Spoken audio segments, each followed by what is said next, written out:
Hey, happy Wednesday. Welcome all. Welcome. Happy Wednesday. Happy middle of the week. So I'm excited. Because this is the first Wellness Wednesday series. So, I'm on two devices here trying to talk to my people on different platforms, so bear with me if you see my eyes moving. Plus I got my notes in front of me, so if you see me moving from side to side, that is the reason why. So how are we doing today? So I came up with this Wellness Wednesday because usually I share fitness, nutrition, wellness information. And so I said, why not pick a day where I can specifically talk to my people, share, wellness and nutrition and fitness tips. Welcome. Happy Wednesday. Share fitness and nutrition and wellness tips, and my people can ask questions, right? Y'all can ask. So I want y'all to type your questions related to the topic of today. And today we're talking about hormones and how it affects your sleep. So this is for anybody to hear, because at some point, if you're a woman, a female, you will go through this, so everyone can hear it. But this is specially targeted for my women over 40. Now, if you're a man, listen up, because that way you could understand what your lady is going through, right? Because we go through it. But before I do that, let me introduce myself. My name is Mary Solis. I am a fitness trainer, nutrition coach, and health coach in New York City, right? And I've been doing that for 15, 16, going on 16 years. And it's my passion. I love it. Go on ahead. If you are on this live, please like the live, share the live, share with, hey Jocelyn, thanks for being here. Share this live with someone you know who's over 40, a woman 40 and over who needs to hear this information, right? So we're not going to be on here a long time.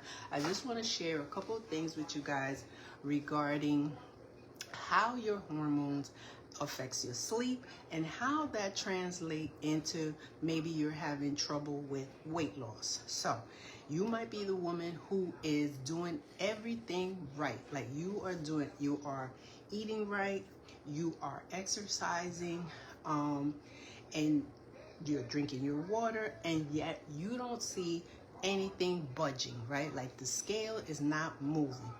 Well, I'm here to tell you that it might be stress, and it might be attributed to cortisol levels. We'll get into that in a few minutes. So let me tell you a little bit of my story. Of course, being a fitness professional or just in health and wellness, I'm not exempt from all these things as well, right? So I have to go through it as well. And I started to experience some of these things that I'm going to mention, and that you might be familiar with things like, lack of sleep. You might be going through maybe hot flashes. You might be going through just general anxiety. That's one that you might be familiar with. What else? You can put in the comments some of the symptoms that now that you are a woman over 40, or you're in perimenopause, or you're starting menopause, you're in menopause, what some of the symptoms that you have experienced, and then maybe you at the time didn't understand it, and didn't even attribute it to you being in perimenopause or, starting your menopause journey. And so, I experienced, a little bit of the lack of sleep, a little bit of the increase of belly fat. I also, what else? I also experienced a little bit of, like some strange bruising that I, at the time, guess what? At the time, I didn't even attribute it to menopause. I just thought it was very weird that I was bruised and I don't remember getting hurt. And so later on, I figured out, after doing my research, I realized that bruising is one of the symptoms of things that you could attribute to, your menopause symptom. So at the time, again, I didn't, there was another one also, some strange, very strange itching that I was going through. Again, I didn't attribute it to menopause, and so I attributed it to like something just strange going on with my body. All right, so thank you guys for being here. Welcome. Itching, yes, Jocelyn, yes. Itching, yes, yes, yes. Very strange, and it was the type of itch that was like uncontrolled, like it's like real weird, like let's say ants walking on, crawling up, stuff like that. It was very weird, and then just like that it would go away, like it wouldn't last for very long. Anyway, so those are a few of my symptoms, but the one that had me all worried, because guys, because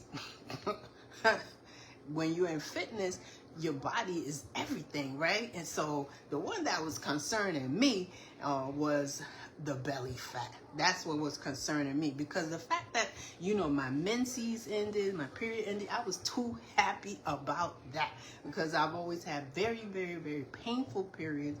And so I was glad that it was done. I was done. And so that didn't bother me. But that belly fat, that was something to be concerned about. Anyway, so I just want to share a little bit about how this works, because if you're going through it, or maybe you're just starting out, you're in perimenopause, and you're starting to see symptoms like this, and you don't understand, and maybe your very own doctor may not, unless you're going to someone who specializes in menopause, they may not necessarily be able to help you navigate through some of these symptoms and then kind of suggest things, right? So today we're talking about the hormones that affect your sleep. All right, so once you start getting into that perimenopause, this is where our hormones start to change, right? Our estrogen level starts to dip. Now, estrogen is one of our sex hormones, right? We have estrogen, we have testosterone, and we have progesterone, right? Those are our sex hormones. And so the estrogen is most notably linked to that belly fat I just talked about. Brain fog is another symptom that maybe you might be experiencing. Brain fog, the hot flashes, that's all attributed to the dip in your estrogen levels, right? And so one of the other ones that I mentioned, progesterone, which is also dips when you start to get into, perimenopause, is poor sleep. What else? Anxiety. I mentioned anxiety, and irregular cycles.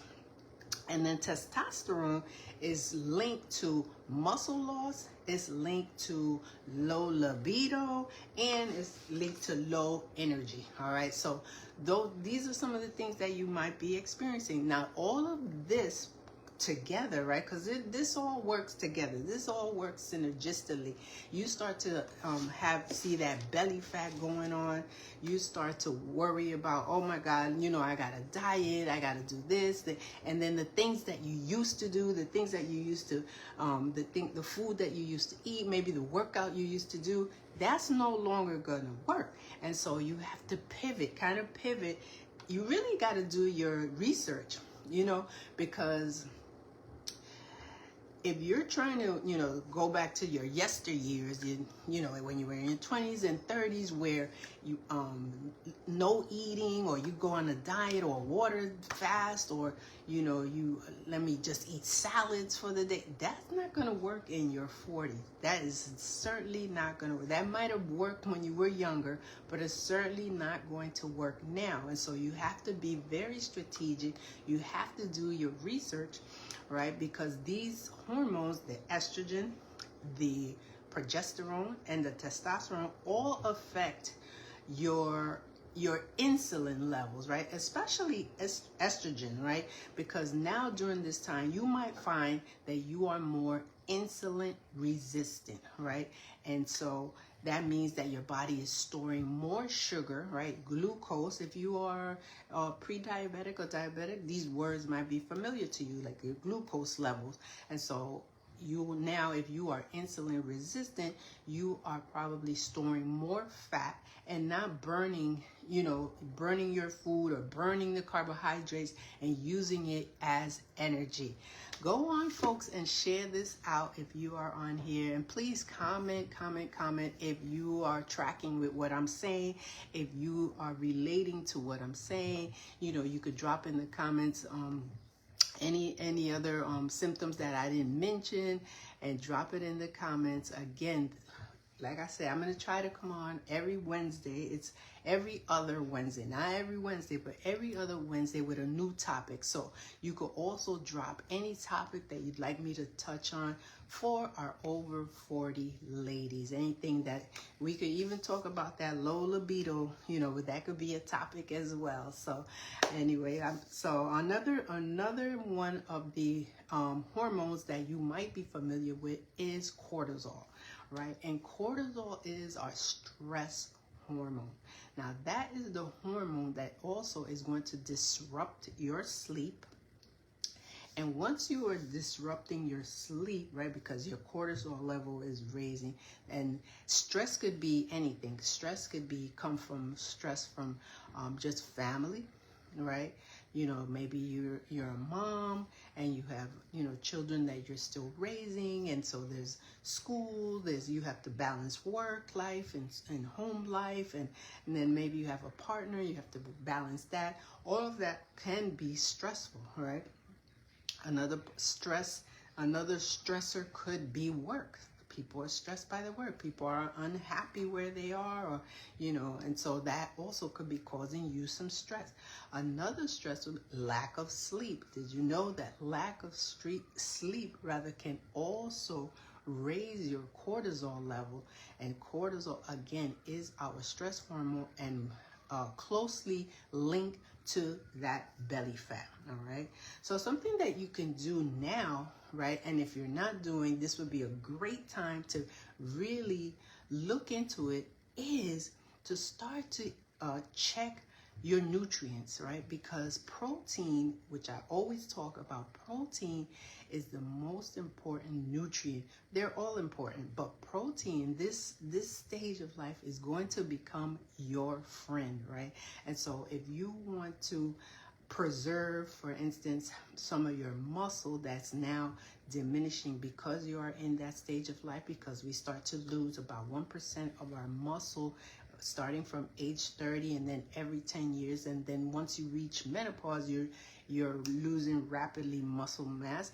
And another thing that's also trending now is if you're taking any one of those like GLP-1 agonists, right? You're familiar with those, such as hey Toya, how are you? If you are taking any of the GLP-1 agonists, then also you might be experiencing muscle loss as well. So like I said, cortisol can affect your sleep, and that is going to be a stress. So if you're finding that your belly fat is increasing despite the fact that you are doing all these things, you're doing what you're supposed to, you're eating well, you're exercising, and you're still finding that that belly fat just won't budge, you might want to take a look at whether or not you are this hormone is affecting your sleep. All right. And so something else that you can do besides checking your protein, making sure that you're eating enough protein. And for women, we should be eating between 0.5 to 1 gram of protein per ideal body weight. Not your current weight, but the weight that you wish, your ideal weight. Like if you are on a journey of weight loss, what is your ideal weight? You want to be realistic, right? It might not be a weight that you might be reaching in the next 30, 60 days. Maybe it's in the foreseeable future. So you want to be eating enough protein. You want to stay on the higher amount of that 1 gram, because I said 0.8 to 1 gram. Now 0.8 would be for somebody who is already more likely fit, eating well. They might go for that 0.8. Now the 1 gram, if you are trying to recomposition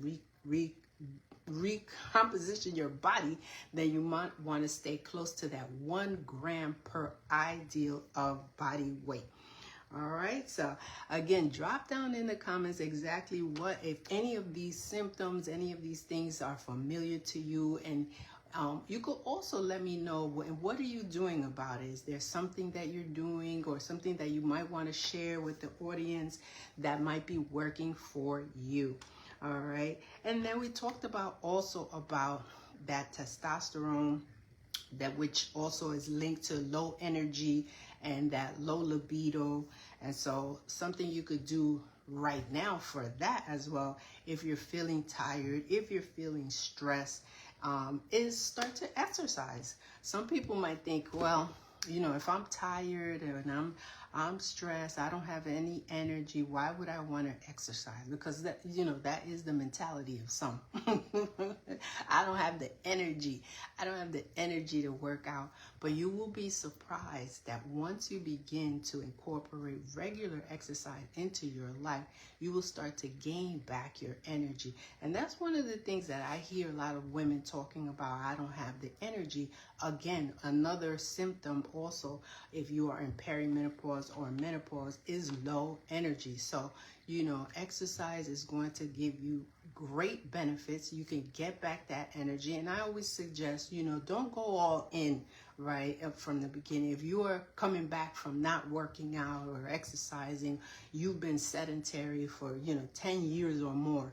And when I say sedentary, I mean you don't go out for a walk, you're not doing regular exercise, you're just maybe sitting at a desk all day, and then you get home, and you're sitting on the couch for the evening watching TV. That is the sedentary lifestyle. So that's what I mean when I say sedentary. But if you are, maybe you get out for some walks, maybe 3 times a week or maybe 4 times a week, then maybe you're not so much of a beginner. So maybe you could go a little in and start to exercise, maybe 3, maybe at some point get to 4 times a week.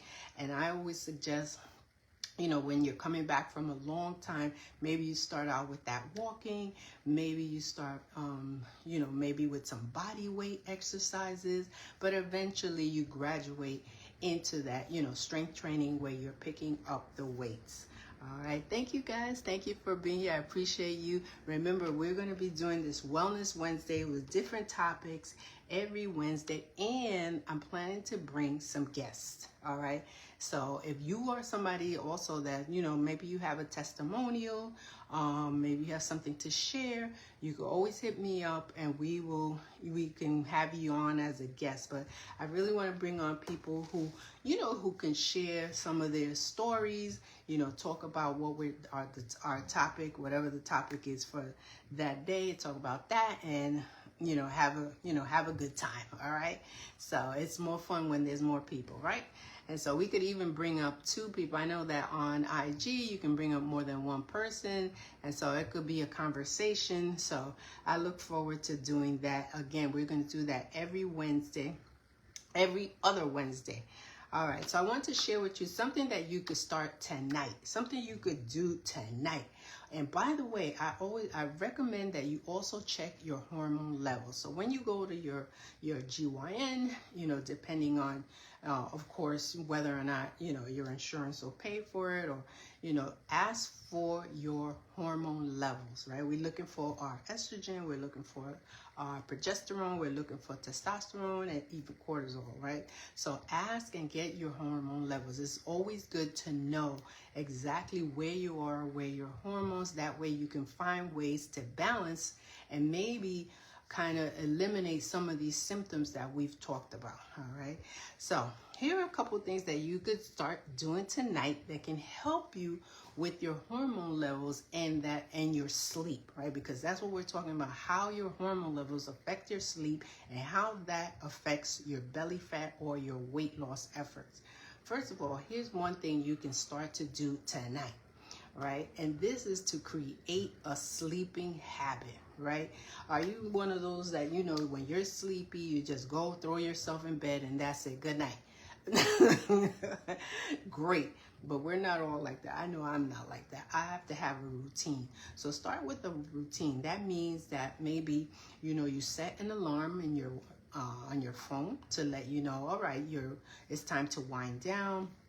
you know, it's time to do whatever your nightly routines. Maybe you're maybe an hour or 30 minutes away from the time that you're going to go to sleep, right? And then maybe you start to put the devices away, right? So they always recommend that we put at least an hour before you're going to bed to put the devices away. I know I have trouble with that. I know I have trouble. I'm not gonna lie. I have trouble with that, but I'm trying. Something else you can also that I recommend is trying some magnesium, because magnesium also helps to relax, you know, and get you ready for that sleep. I recommend magnesium glycinate. Maybe some people have mentioned to me, oh, I tried magnesium and you know, it made me go to the bathroom. But you may have been trying the magnesium citrate. That definitely is going to, you know, make you go to the bathroom. But I'm talking about magnesium glycinate, and there are various types of magnesium, but the one that I'm mentioning here today is one that's going to help you to relax before bedtime. Maybe you can try drinking some tea. That's another way to kind of wind down and prepare yourself for, you know, have a nightly routine. Make sure that you eat a protein-rich dinner. Why? Because that is going to stabilize your blood sugar, and it's also going to help you with any muscle recovery. If you are working out, you want to definitely, your last meal should be protein rich and not carbohydrate rich, right? And another thing is to hydrate. Right? I always say hydrate. You should be drinking at least, if you're not drinking the 8 glasses of recommended glasses of water a day, you know, you should be drinking maybe half your body weight of water. Remember, we are 75 to 85% water, right? And we need to replenish our water because we are going to the bathroom, we are sweating, we are breathing, all of that, right? So you must hydrate. So try to drink your water earlier in the day so that you're not going to the bathroom at night, right? So try to drink all of that, most of your water earlier, so that at night you're not trying to get in more water and then you're getting up at night, disrupting your sleep. All right. Another thing that you could also do is journaling. Journaling is very, very relaxing. If that's not your thing, that's fine. You don't have to. Maybe you can listen to something relaxing on YouTube. There's a lot of relaxing soundscapes that can also help you prepare you for bed. And this is all if you are having trouble sleeping and this is affecting your weight. All right, all of this. All right, if you sleep well, none of this is applies to you. You know, keep it in mind, because you're going to hear this a lot from women who are going through this stage of life. All right, so guys, those are some of my tips. I just want to share a little bit about what goes on in the body when it comes to our hormones and how it affects our weight loss, because sometimes we don't relate some of those things to the fact that we're not maybe losing the weight that we're trying to lose, or losing the belly fat that we're trying to lose. We don't relate it to our hormones, and it very much is together, right? It all works together. And so you have to take a look at those things. All right. So I want to thank you guys for coming on here and joining me this evening for our first series of Wellness Wednesday. I will announce next week probably what the next topic will be, but I'm very glad that I came on late. I did. I'm sorry. It's supposed to be 7 o'clock. I promise next time I'll be on time, but you know, I had a little bit of technical difficulty, and the fact that, you know, I got home a little late, you know, always busy, but I'm here for you guys with any of your questions regarding this topic, or any of your suggestions regarding a future topic. And if you are looking for a coaching program, again, as I stated in the beginning, I do coach and train women over 40. I've been doing that for many years now, 16 years. And I can help you with some of these things that I talked about, you know, with your nutrition and with your fitness and just wellness overall. Right? Y'all see my shirt, right? It says lose 5 pounds fast. You want to know what that's all about? hit me up, and then definitely we can have a chat if that's what you are looking for. Thanks for being here. I appreciate you guys. Thank you for stopping by. I know people come in and out, they don't know what we're talking about, but today we're talking about hormones and how it affects your sleep and how that can affect your weight loss efforts. All right. Anyway, that's all for tonight. I'm glad I came on and shared that with you guys. Please look out for the next episode, which will be in another 2 weeks. Well, I'm not sure what we'll be talking about, but, I'll let y'all know. All right, then. Thanks for being here. Bye-bye. Peace out.